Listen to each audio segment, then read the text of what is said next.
Welcome to the Data Modeling with Denodo course. In this module, we will get an in-depth look into how data modeling can be practiced with Denodo platform.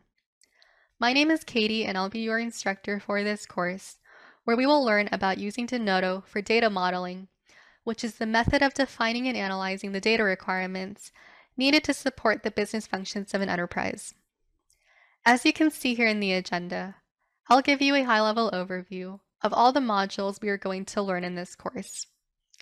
We will start with an overview of using Denodo platform for data modeling, and then see various approaches to modeling.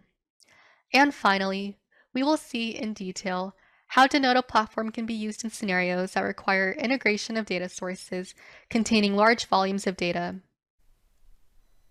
The main goal of this course is to help students understand the significance of using Denodo platform for data modeling.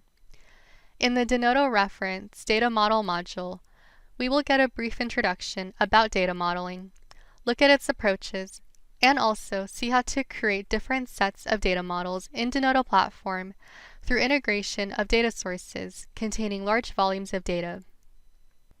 Denodo platform supports bottom-up as well as top-down data modeling. In the Basics module, students will learn about the different data modeling elements present in Denodo platform. That is followed by the top-down versus bottom-up module, which will explain in detail the top-down and bottom-up approaches taken by Denodo platform and how to create elements following these approaches with examples. Once students acquire the necessary knowledge of the different elements used for modeling in the different approaches, they will move on to the Integration with Third-Party Modeling Tools module. In this module, they will learn about modeling tools and how to integrate external modeling tools with Denodo platform using Denodo Model Bridge.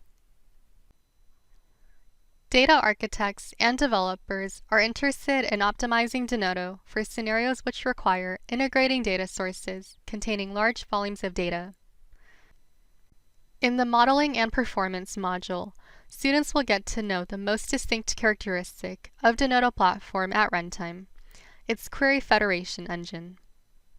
They will also look into the different concepts used to achieve the best performance while implementing data models with Denodo platform. When it comes to logical data warehouse and/or logical data lake architectures, Denodo provides unified query access and data governance on top of several data sources. In the Modeling a Logical Data Warehouse module, you will learn about modeling a logical data warehouse model in Denodo platform through different layers. Similarly, in the Modeling a Logical Data Lake module, you will see how Denodo platform incorporates the logical data lake model. Denodo also helps data architects and developers in designing a model that makes the most of the query optimizer capabilities. In the Modeling Big Data and Analytics module, you will learn about the best practices for a variety of different topics, such as how to build your model, the different configuration settings you should use, and the caching method best suited for your scenario. As a final summary, in this module, we have learned how data modeling can be implemented with Denodo platform. Thanks for watching.